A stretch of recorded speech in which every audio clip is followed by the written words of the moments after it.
உன்ன மாதிரி ஒரு நல்ல பையனை கனிதா மிஸ் பண்ணிட்டா. நானும் மிஸ் பண்ண விரும்பலை. வேறவங்க கூட அது வாழ்ந்தா நான் சந்தோஷமாக இருப்பேனான்னு தெரில. ஆனால் உன் கூட வாழ்ந்தா நான் ஒவ்வொரு நாளும் சந்தோஷமாக இருப்பேன். அதில் எந்த சந்தேகமும் இல்லை.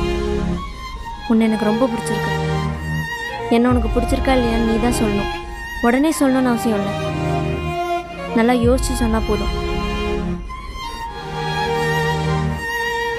இப்போ நீ இருக்க சுச்சுவேஷனில் நான் அதை சொல்லியிருக்கக்கூடாது தான். ஆனால் எனக்கு வேறு வழி தெரில சரவணா. அதான் சொல்லிட்டேன். நீ நல்லா யோசிச்சு சொல்லு.